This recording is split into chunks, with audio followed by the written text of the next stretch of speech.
आप लोगों का ऑल इंडिया स्टडी में स्वागत है। तो आइए आज हम जानेंगे अक्षांश, देशांतर, महाद्वीप और महासागर के बारे में जानेंगे। आज जो हम पढ़ाएंगे आप लोगों को ऐसे तरीके से पढ़ाएंगे ताकि एक क्लास में ही याद हो जाए। जो सुपर टेट में पूछा जाता है, यह जो है टॉपिक नंबर 2 है। आज हम जानेंगे कि महासागर, महाद्वीप, विषुवत रेखा, अक्षांश, देशांतर कैसे होते हैं, कौन सा अक्षांश कहाँ पर स्थित है और कौन सा देशांतर कहाँ स्थित है, कितने अंश पर कौन सा देशांतर है। तो आइए शुरू करते हैं।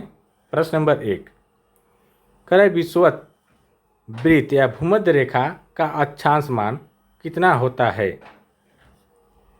तो देखिए, जो विषुवत रेखा होती है, विषुवत रेखा अर्थात भूमध्य रेखा, यह जो होती है 0 अंश अक्षांश,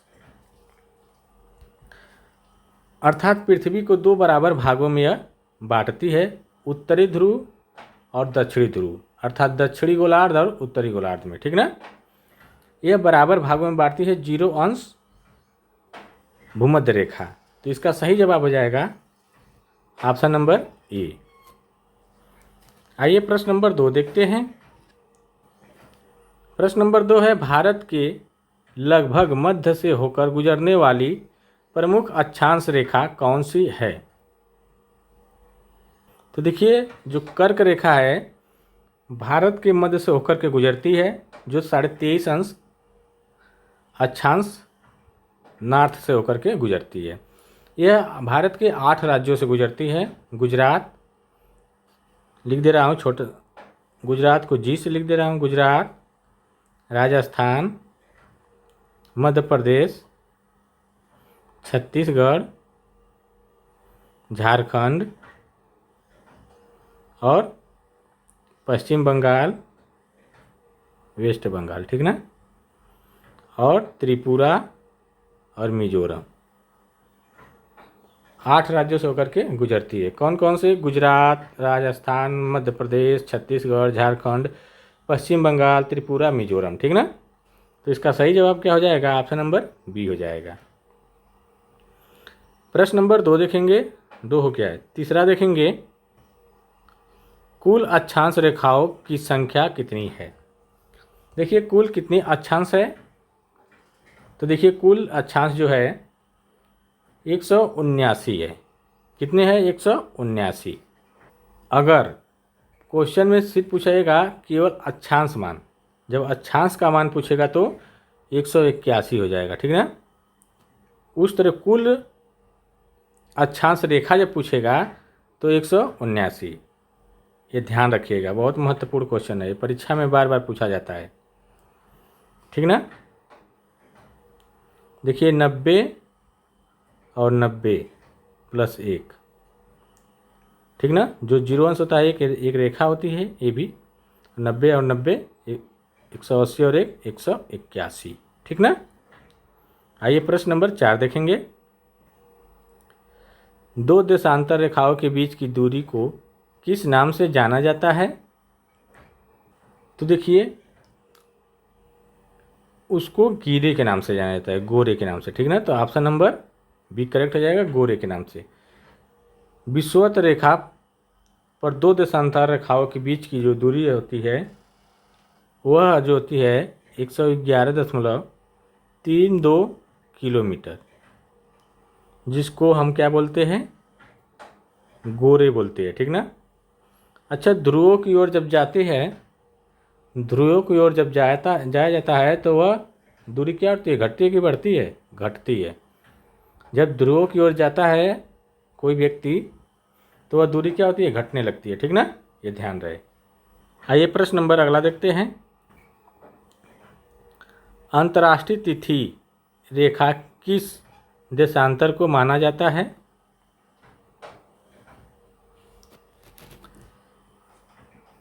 देखिए, 0 अंश है,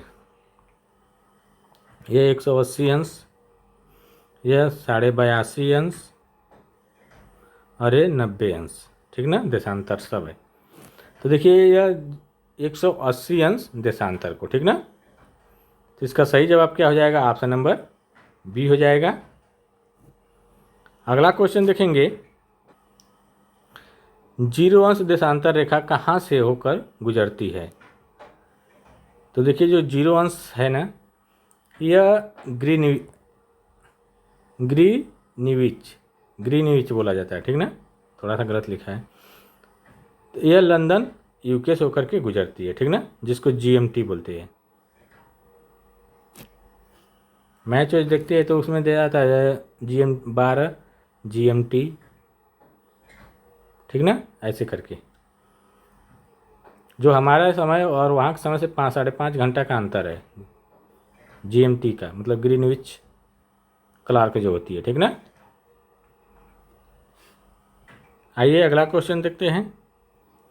प्रश्न नंबर 7 क्या कह रहा है, देखते हैं।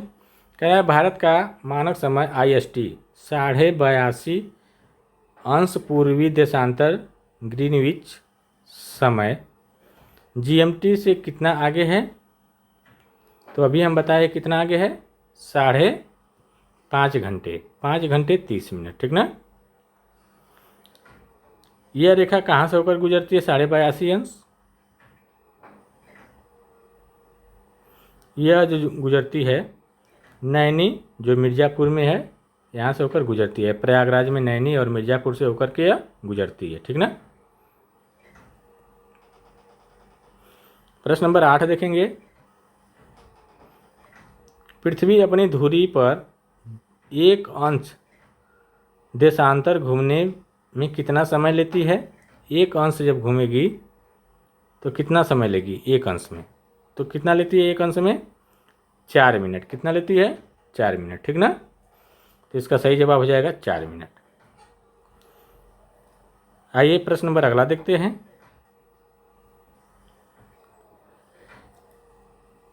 पृथ्वी पर दिन और रात छोटे बड़े होने का मुख्य कारण क्या है। तो देखिए जो पृथ्वी पर दिन रात होने का सबसे बड़ा कारण है पृथ्वी का सूर्य के चारों ओर परिक्रमण एवं अक्ष का झुकाव। अक्ष का झुकाव होने के कारण दिन रात छोटा बड़ा होता है, ठीक ना। आइए प्रश्न नंबर अगला देखते हैं। प्रश्न नंबर 10 है, विषुवत की स्थिति कब होती है। विषुव की स्थिति कब होती है, जब संपूर्ण पृथ्वी पर दिन और रात बराबर होती हैं। तो 2 दिन होता है दिन रात बराबर, एक 21 मार्च को और एक 23 सितंबर को, ठीक ना। तो इसका सही जवाब हो जाएगा ऑप्शन नंबर ये, 12 घंटा दिन और 12 घंटा रात होती है, 21 मार्च और 23 सितंबर को। अगला क्वेश्चन देखेंगे। उत्तरी गोलार्ध में सबसे बड़ा दिन किस तिथि को होता है। तो देखिए जो सबसे बड़ा दिन होता है उत्तरी गोलार्ध में वह 21 जून को होता है, ठीक ना। 21 जून को सबसे बड़ा दिन होता है। 21 जून को सूर्य कर्क रेखा पर सीधा चमकता है। इसे ग्रीष्म संक्रांति भी कहते हैं। इस दिन उत्तरी गोलार्ध में सबसे बड़ा दिन और सबसे छोटी रात होती है। 21 जून को उत्तरी गोलार्ध में सबसे बड़ा दिन और सबसे छोटी रात होती है, ठीक ना। प्रश्न नंबर 12 देखेंगे। दक्षिणी गोलार्ध में सबसे बड़ा दिन कब होता है। अब दक्षिणी गोलार्ध में, तो दक्षिणी गोलार्ध में जो होता है सबसे बड़ा दिन वह 22 दिसंबर को होता है और सबसे छोटी रात दक्षिणी गोलार्ध में 22 दिसंबर को ही होती है, ठीक ना। आइए प्रश्न नंबर अगला देखते हैं।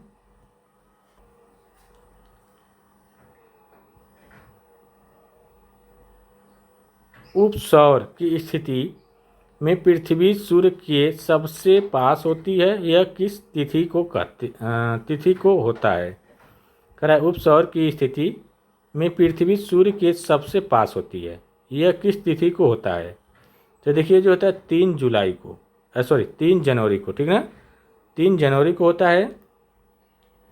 3 जनवरी को पृथ्वी सूर्य के सबसे करीब होती है, ठीक ना। जिसे हम क्या बोलते हैं, उपसौर कहते हैं। और 4 जुलाई जो है, 4 जुलाई को सबसे दूर होता है, उसे हम अपसौर कहते हैं, ठीक ना। जब 4 जुलाई को पृथ्वी सूर्य से सबसे दूर होती है तो उसको हम कहते हैं अपसौर, ठीक ना। और जब 3 जनवरी को पृथ्वी सूर्य के सबसे करीब या सबसे निकट होती है तो उसको हम कहते हैं उपसौर। कितनी लगभग होती है, 14.7 करोड़ किलोमीटर। तो ये सबसे निकट होती है, ठीक ना। और सबसे दूर 15.2 किलोमीटर, करोड़ किलोमीटर, ठीक ना, ये ध्यान रहे। अगला क्वेश्चन देखेंगे, विश्व का सबसे बड़ा महाद्वीप कौन सा है। तो देखिए, विश्व का जो सबसे महाद्वीप है, जो सबसे बड़ा है, वह एशिया महाद्वीप है, ठीक ना। यह पृथ्वी का लगभग 30% हिस्सा है, ये भी ध्यान रहे, ठीक ना। प्रश्न नंबर 15 देखेंगे, किस महाद्वीप से होकर कर्क, विषुवत और मकर तीनों रेखा जो होती है प्रमुख अक्षांश से होकर गुजरती है। तो देखिए, जो अफ्रीका महाद्वीप से, तो इसका सही जवाब हो जाएगा अफ्रीका महाद्वीप, ठीक ना। इसमें जो होता है, यह एक ऐसा महाद्वीप है जहाँ से भूमध्य रेखा, कर्क रेखा और मकर रेखा तीनों गुजरती है, ठीक ना। आइए प्रश्न नंबर 16 देखेंगे, अंध महाद्वीप के नाम से किसे जाना जाता है। तो देखिए, यह जो जाना जाता है अफ्रीका महाद्वीप को, किसको, अफ्रीका महाद्वीप को। देखिए, यहाँ पर आर्थिक, सामाजिक और सांस्कृतिक दृष्टिकोण से पिछड़े होने के कारण अफ्रीका को अंध महाद्वीप कहा जाता है, ठीक ना। किसके कारण कहा जाता है अंध महाद्वीप, आर्थिक, सामाजिक, सांस्कृतिक दृष्टि से जो पिछड़े होने के कारण इसको अंध महाद्वीप कहा जाता है अफ्रीका को, ठीक ना। प्रश्न नंबर अगला देखेंगे, विश्व का सबसे लंबी नदी नील नदी किस महाद्वीप में बहती है। तो ये जो बहती है अफ्रीका महाद्वीप में, किसमें, अफ्रीका महाद्वीप में ये बहती है, सबसे लंबी नदी है, ठीक ना। आइए अगला क्वेश्चन देखते हैं, श्वेत महाद्वीप किसे कहा जाता है। तो देखिए, जो श्वेत महाद्वीप है वह अंटार्कटिका को कहा जाता है, ठीक ना। अंटार्कटिका को श्वेत महाद्वीप कहा जाता है। देखिए, अंटार्कटिका वर्ष भर बर्फ की मोटी परत से ढका रहता है, ठीक ना, इसलिए इसे श्वेत महाद्वीप कहा जाता है। आइए प्रश्न नंबर 19 देखेंगे। प्रश्न नंबर 19 है, द्वीपीय महाद्वीप किसे कहा जाता है। तो देखिए, द्वीपीय महाद्वीप जो कहा जाता है यह ऑस्ट्रेलिया को, ठीक ना। क्यों कहा जाता है ऑस्ट्रेलिया को। देखिए, ऑस्ट्रेलिया को चारों ओर से समुद्र से घिरा हुआ है और आकार में बहुत छोटा महाद्वीप है, इसलिए इसे द्वीपीय महाद्वीप कहा जाता है। आइए प्रश्न नंबर 20 देखते हैं, विश्व की सबसे लंबी पर्वत श्रृंखला एडिज किस महाद्वीप में स्थित है। तो देखिए, जो स्थित है दक्षिण अमेरिका महाद्वीप में, ठीक ना। तो इसका सही जवाब क्या हो जाएगा, दक्षिण अमेरिका, जो एडिज पर्वत श्रृंखला है, ठीक ना। एडिज पर्वत श्रृंखला जो है यह दक्षिण अमेरिका के पश्चिमी तट से पर उत्तर से दक्षिणी तट तक फैली हुई है। यह हिमालय एशिया की सबसे ऊंची पर्वत चोटी है, ये भी ध्यान रहे। आइए प्रश्न नंबर 21 देखते हैं, विश्व का सबसे बड़ा और सबसे गहरा महासागर कौन सा है। तो जो सबसे बड़ा और सबसे गहरा महासागर है वह प्रशांत महासागर है। तो इसका सही जवाब हो जाएगा ऑप्शन नंबर बी।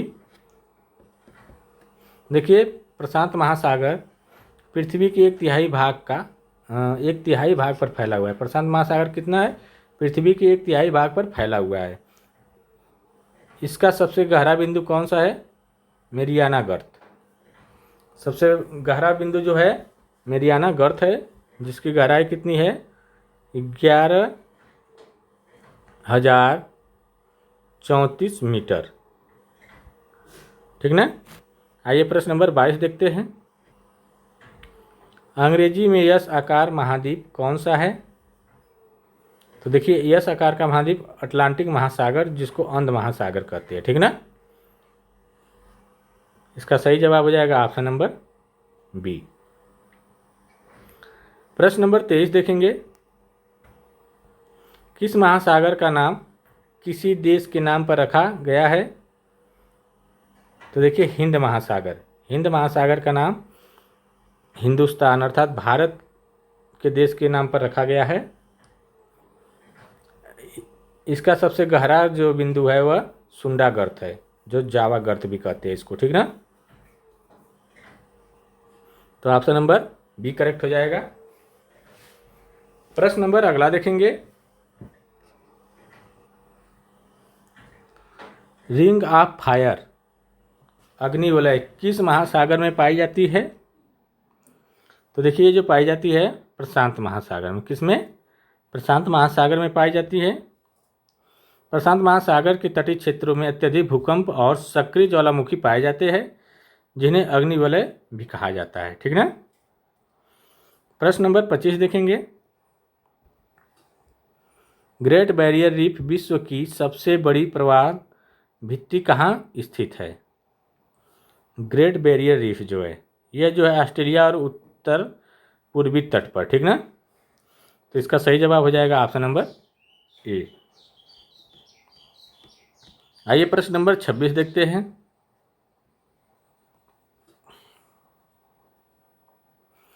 भूमध्य सागर और लाल सागर को जोड़ने वाली नहर कौन सी है?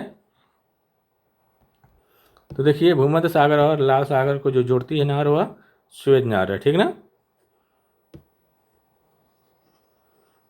इसका सही जवाब ऑप्शन नंबर बी हो जाएगा। देखिए, सुएज नहर मिस्र भूमध्य सागर को लाल सागर से जोड़ती है। यह पनामा नहर अटलांटिक और प्रशांत महासागर को जोड़ती है। ठीक है। पनामा जो नहर है वह किसको जोड़ती है? अटलांटिक और महासागर को। और सुएज नहर मिस्र और भूमध्य सागर को लाल सागर से जोड़ती है। ठीक ना। आइए प्रश्न नंबर 27 देखते हैं। पामीर का पठार को किस नाम से जाना जाता है? तो देखिए, पामीर के पठार को संसार की छत कहा जाता है। ठीक ना। तो ऑप्शन नंबर बी करेक्ट हो जाएगा। यह मध्य एशिया में स्थित पामीर का पठार को उसकी अत्यधिक ऊंचाई के कारण संसार का छत कहा जाता है। ठीक ना। आइए प्रश्न नंबर 28 देखते हैं। विश्व का सबसे बड़ा मरुस्थल सहारा मरुस्थल किस महाद्वीप में स्थित है?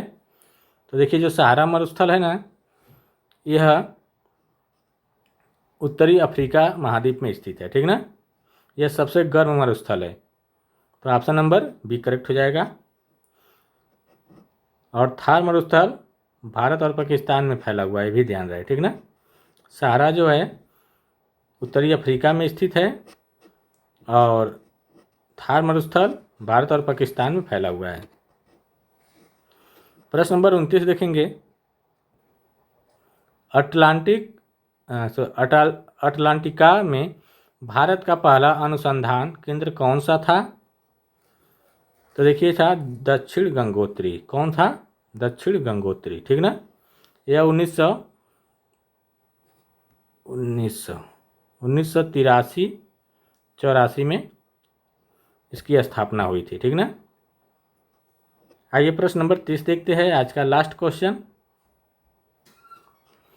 भारत की प्रमाणिक मध्य